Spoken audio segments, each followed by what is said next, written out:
एक खोटं बोलू बाई दोन खोटं बोलू, दोन खोटं बोलू बाई तीन खोटं बोलू, 12 चौकी वाडा दारात गाडी घोडा, घोड्याला खायला पुरण पोळी, बाई रुपेरी थोडा, आडबाई आडोनी आडाच पाणी काढोनी, कळशी भरते सोन्याची सून थोरा मोठ्याची, असं सासर नको ग बाई, नाव नुसतं मोठं, नाव नुसतं मोठं, ज्याचं लक्षण बारी खोट.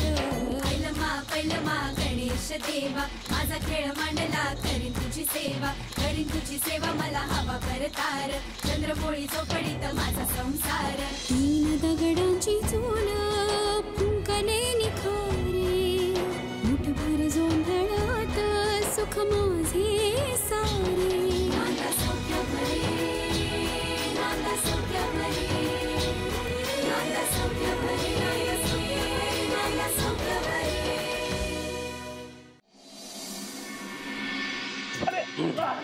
चला साहेब उतरा, MG रोड आलं तुमचं. अरे थांब रे, आधी भाडं तर घे ना. आणि त्या आमच्याकडे आलेल्या बाईंनी पण भाडं ठेवलं ना तुझं. अहो नको मला साहेब तुमचं भाडं नको, तुम्ही उतरा लवकर. का? अहो केवढं ट्रॉफिक होतं साहेब, आणि आमचा उसूल आहे साहेब, ट्रॉफिक मध्ये अडकलेल्या कस्टमर कडून ना आम्ही भाडं घेत नाही. उतरा उतरा तुम्ही लवकर उतरा. ए असं काय बोलतोय, काय कसं बोल, ट्रॉफिक नाही रे, ट्रॅफिक. आणि कस्टमर नाही, कस्टमर. नाही मी चेष्टा मस्करी करत नाहीये तुझी, पण काय ना आपल्यातला हा दोष हा दुसऱ्यासाठी विरोधाचा विषय ठरतो माहितीये का. आणि आता ही तुझी ही अशी अशी खांदे उडवत बोलायची सवय. साहेब साहेब तुम्ही उतरा लवकर, मला उशीर होतोय. उतरा तुम्ही. नाही नाही ऐक तर खरं, मजेशीर रे ही सवय. परवा तर मी खूप हसलो या सवयीवर. कधी माहितीये, आमच्याकडे एक डॉक्टर आले होते, त्यांना सुद्धा असं खांदे. एक एक अरे तूच असतो, अरे तूच असतो, तू डॉक्टर नाही आहेस. अहो साहेब मी कुठचा डॉक्टर. अहो मी तर साधा मी रिक्षा चालवणारा माणूस आहे, रिक्षावाला आहे मी. एक मिनिट, मी विसरभोळा आहे, वेडा नाहीये. म्हणजे तू चालवतास आमच्याकडे डॉक्टर बनवून, आणि आमच्या पाहुण्यांना तू चुकीची औषधं दिलीस. माझ्या घरच्यांना हे सांगायला पाहिजे. साहेब तुम्ही उतरा, मला उशीर होतोय. असं कसं, मला घरच्यांना सगळं सांगितलंच पाहिजे ना की तू डॉक्टर नाही, तू रिक्षावाला आहेस आणि तू चुकीची औषधं दिली. चला चला वळवा, गाडी वळवा, मला घरी जायचं. परत वळवा, चला चला लवकर चला. अशीच वळवा पटकन. ओ ऐका, ओ अरे कुठे जायचं आता. ओ रिक्षा, हा तू नव्हता, हा तोच होता. थांब, अरे रिक्षा रिक्षा रिक्षा. अरे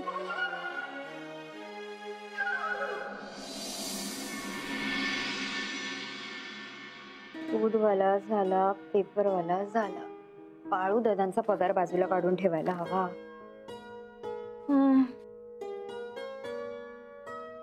अरे वा, लाईट बिल कमी आलं यावेळी. कसं काय? हा पावसाळा आहे ना, पंखा कमी वापरला असेल.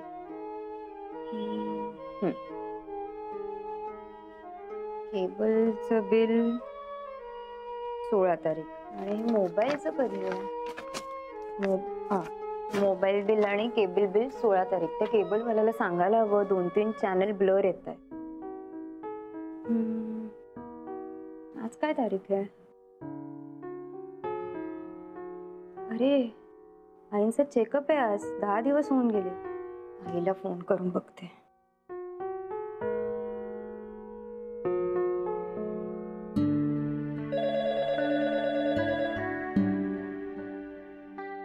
हॅलो, हा आई मी बोलते ग. हा स्वानंदी बोल. अगं आई, आईंची तब्येत बरी आहे ना आता? नाही म्हणजे 10 दिवस होऊन गेलेत, तर डॉक्टरांना पुन्हा चेकअप साठी एकदा बोलवावं लागेल ना? अगं हो, बरं झालं तू आठवण केलीस. ललिता त्यांच्या तर लक्षातही नसेल. अगं मग मी तुला नंबर देते ना, तू फोन करून घे त्यांना. ते आमचे नेहमीचे जोशी डॉक्टर आहेत, तेच आले असतील ना तेव्हा? नाही ग, ललिता ताई म्हणाल्या माझे नेहमीच डॉक्टर बोलवा, आणि मग त्यांनी नंबर दिला होता. अगं मग तेच डॉक्टर जोशी नेहमीचेच आहेत. नाही ग, जोशी डॉक्टर नाहीत ग, कुणीतरी महाडकर डॉक्टर होते. महाडकर? हो. आता हे कोण नवीन डॉक्टर? मी तर नावही नाही ऐकलंय घरात. स्वानंदी, आठवले का ते डॉक्टर? आई, त्या डॉक्टरांचा नंबर आहे तुझ्याजवळ? असेल म्हणजे काय आहे ना. हे मला देतेस का जरा? होल्ड कर.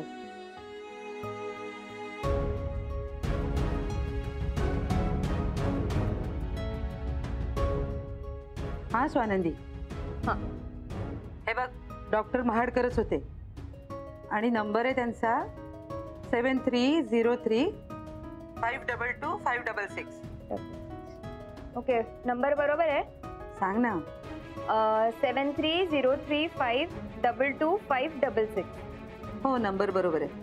आणि ललिता त्यांनीच नंबर दिला होता हा. त्या म्हणाल्या डॉक्टरांना माझी औषधं, माझी ॲलर्जी सगळं माहिती आहे, तेव्हा त्यांनाच बोलवा. आणि हा नंबर मी आपल्या डायरीत लिहून घेतलाय.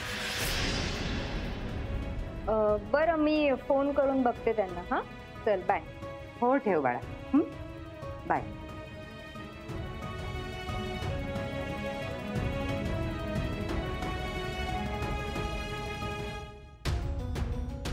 नक्की काहीतरी गडबड आहे. डॉक्टर महाडकर हे नावच नवीन आहे. माझा संशय खरा ठरतोय की काय? खरोखर लागलंय का आईच्या पायाला? काहीच कळत नाही. जितकं जास्त खोलात शिरावं तितकं जास्त गोंधळून जायला होतंय. माझी शंका खरी असेल ना, तर ह्यात काहीतरी पाणी मुरतंय.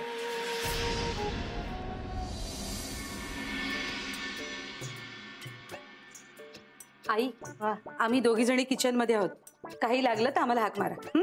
अगं अंजली, आज रजा घेतलीस ना तू? हो. दोघी काय करताय तिकडे स्वयंपाकघरात? आई, मी रजा कशा करता घेतली आहे? जीवतीच्या पूजेची तयारी, तिच्या नैवेद्याचा स्वयंपाक सगळं व्हायचंय ना. हो ग बाई. आई ज्योती माते, माझ्या सगळ्या मुलांचं रक्षण कर ग बाई. तुला खरंच सांगते अंजली, देवानं मला चांगली मुलं दिलीच आहेत, पण त्याही पेक्षा चांगल्या सुना दिल्यात आणि त्याही पेक्षा चांगल्या नाती दिल्यात. आज लाड करायचा मूड आहे सासूबाईंचा. तसं काही नाहीये, पण संपदेच्या जन्माच्या वेळी मी तुला हे व्रत सांगितलं की नाही? हो. पण मला सारखी मनात धाकधूक ग. म्हटलं शिकलेली मुलगी, नोकरी करणारी, हिला सगळं जमतंय की नाही कोणास ठाऊक बाई. पण तू अगदी सगळं निगुतीनं केलंस ग बाई. आई, पण संपदा लहान होती तेव्हाच अनिता आली. हो. आणि तेव्हापासून तीच करते हे.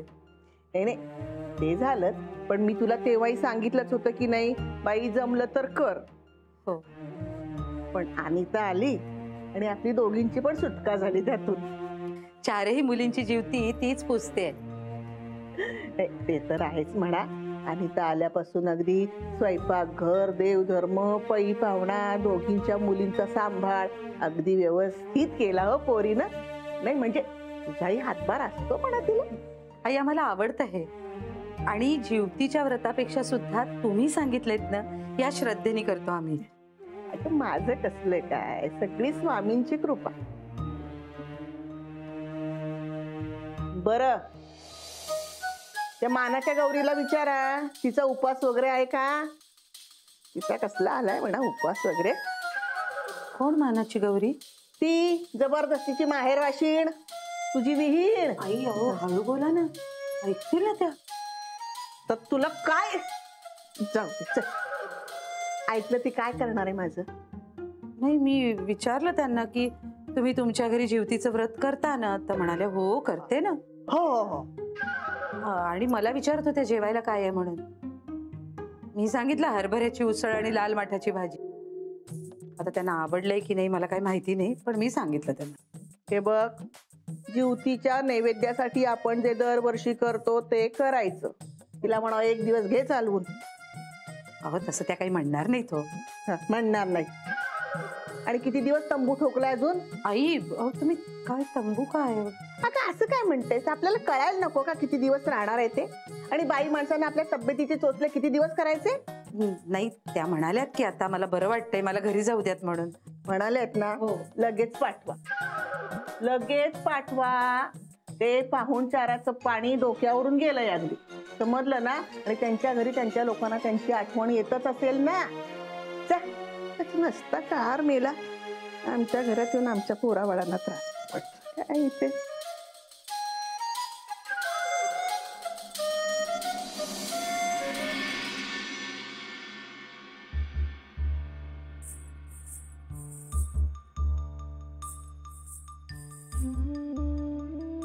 स्वानंदी, तुझ्या घरी झाली असेल ना ज्योतीची पूजा? हो तर आईनं निदान दर्शन तरी मिळावं. काकूने ना मस्त आरत्या आणि मुरण्या केल्या असतील. मस्त ना गुळा तुपाचा वास असा घरभर दरवळत असेल. स्वानंदी, मुरण्या म्हणजे काय ग? म्हणजे कणकेचे गोड गोळे ना? पण आम्ही त्यांना उंबर म्हणतो. त्याच मुरण्या. आरत्या म्हणजे ना गोड पुऱ्या असतात कुरकुरीत. आमच्याकडे दोन्ही करतात, आरत्या पण आणि मुरण्या पण, म्हणजे उंबर. आणि ना आम्हाला चौघींना त्याचा वाण मिळायचा. आई आणि काकू कणकेच्या दिव्याने औक्षण करायच्या आणि मग आम्ही त्याचा फराळ करायचो. आजी पण करायची जीवतीचं व्रत. बाबा आणि काकांसाठी ना?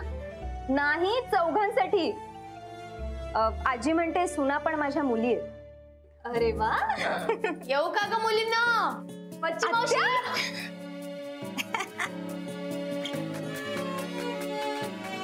कच्च्यात ग बाळांना.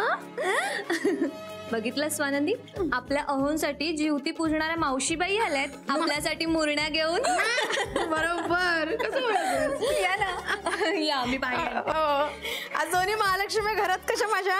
आणि तुम्ही पुसता त्यांच्यासाठी जीवत्या? हो ग, लहानपणापासूनच मी आणि जानकीताई मुलं लहान असल्यापासून दोघांच्या जीवत्या पुसतो. तरी आम्ही बिन मुलाच्या.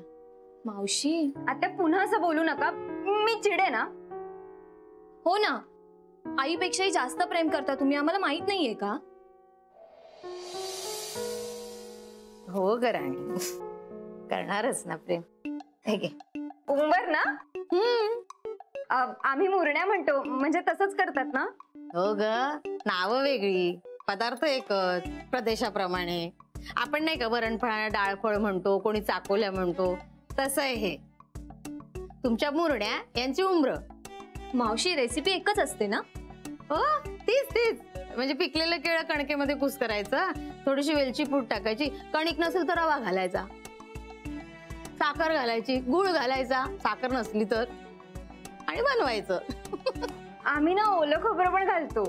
तू करशील तेवढे नखरे आहेत बाई. हौसेला मोल असतं का? ज्याला जसं वाटेल तसं करतो आपला. पण तुम्ही आठवणीने माझ्या पोरांना द्या हो. अगदी जीवतीचा नैवेद्य खाण्यासाठी सुचलेली असतात पोरं माझी. हो, माहितीये. भांडण होतात त्या दोघांमध्ये. हो, म्हणजे त्यांचं चालू असतं, तू एक जास्त खाल्लंस ना रे? नाही नाही, मला एक मिळालंच नाही. असं लहान मुलांसारखं काहीतरी करत असतात. बरं आत्या, तुम्हाला खायला काय करू? थालीपीठ लावू? वेडी आहेस का?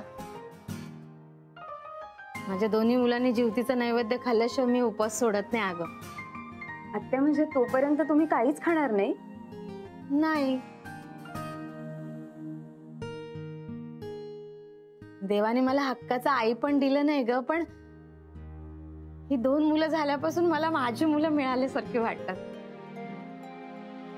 लहानपणापासून मी माझ्या पोरांना जीवतीचं नैवेद्य दिल्याशिवाय उपवास सोडत नाही.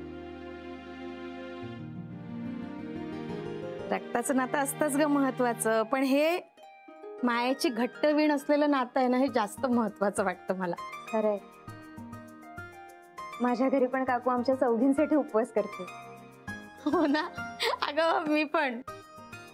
मुलं लहान असल्यापासून माझं आपलं येणं जाणं असतंच ना या घरामध्ये. तर मुलं लहान असल्यापासून त्यांना बालवाडीत पोहोचवणं, त्यांची दप्तरं भरून देणं, पुस्तकांना कव्हर लावणं, त्यांना हवं नको ते खाऊ घालणं, माझं चालूच आहे. त्यांच्या हौसा मौजा मीच भागवलंय. आता पोरं मोठी झालीत, पण काही नेम मी नाही चुकवले हो. माझं येणं सुरूच आहे. हा, बघितलंस ना स्वानंदी, सगळे लाड त्या दोघांचे. आपलं काय? अगो बाई गो, ते काय ग माझ्या जुईच्या कळ्यात रुसलत का ग? तुम्हाला कसं विसरेन बाळांनो. माझ्या पोरांना सुखी ठेवताय तुम्ही. आणलंय.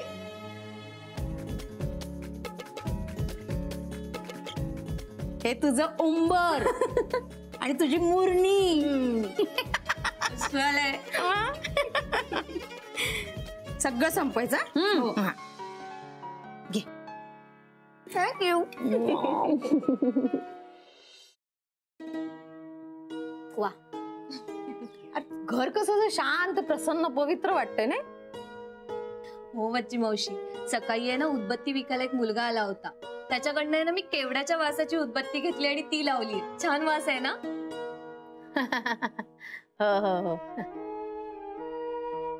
नाही ग, ललिता घरात नाही ना, त्यामुळे पवित्र वाटत असं. आत्या. अगं बाई, लक्ष आहे का तुमचं आमच्याकडे? हो. हा, केव्हापासून फोन मध्येच लागलात? नवरोबा का? आईंचा चेकअप आहे ना, त्यांच्या डॉक्टरांना फोन लावते पण उचलतच नाहीये. बाई ग, किती काळजी ग. दुनिया इकडची तिकडे झाली तरी हिची सासूची काळजी काही संपत नाही. कर कर कर, काळजी कर. लावलाय.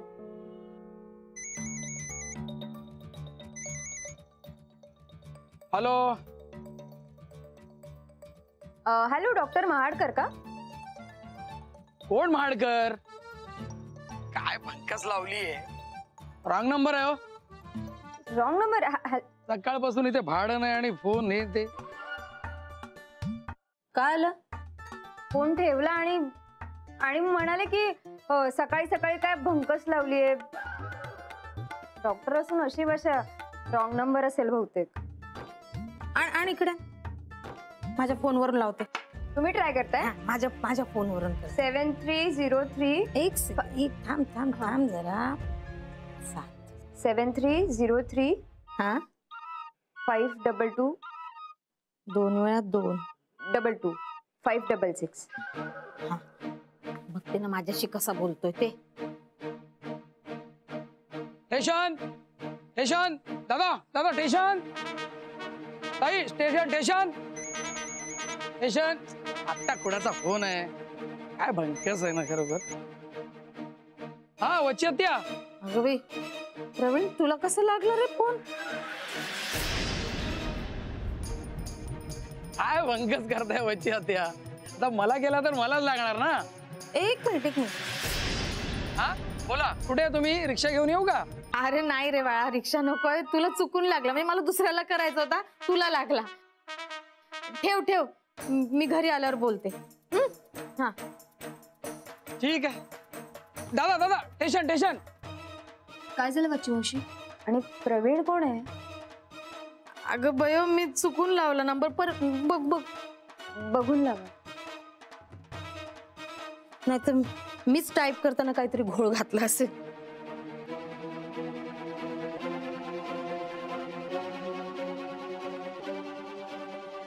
नंबर बरोबर आहे. हो, आणि आईने लिहून घेतलाय त्यामुळे बरोबरच असेल. काही नाही, ही ललिता जशी खोटी आहे ना, तसा हा ललिताचा डॉक्टर पण खोटा आहे. म्हणजे अगं हा डॉक्टर नाहीच आहे. हा आमच्या एरियातला रिक्षावाला आहे, प्रवीण सावंत. मला वाटतच होतं कुठेतरी पाणी मुरते. हा जर डॉक्टर खोटा असेल ना, तर आईंचं आजारपण सुद्धा खोट आहे. एक मिनिट स्वानंती, म्हणजे आपण आईंबद्दल एक मत बनवून घेतलंय, अर्थात ते खरं आहे, पण हे सगळं प्रकरण गंभीर आहे. पण याचा अर्थ असा नाही होत की आईंवर माझा विश्वास आहे.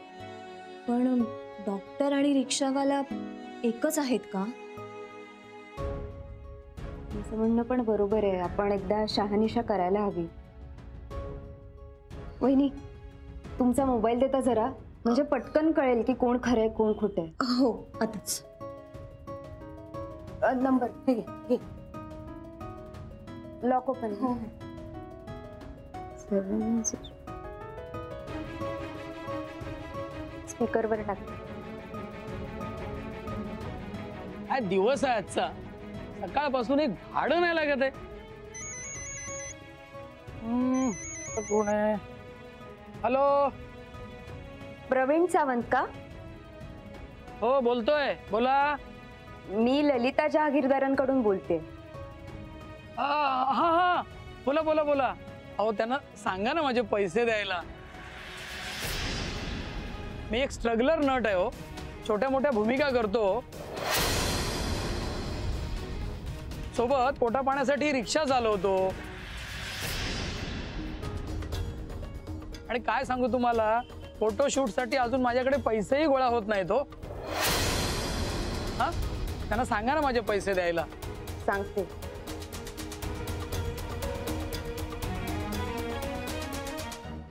अरे वा. यशन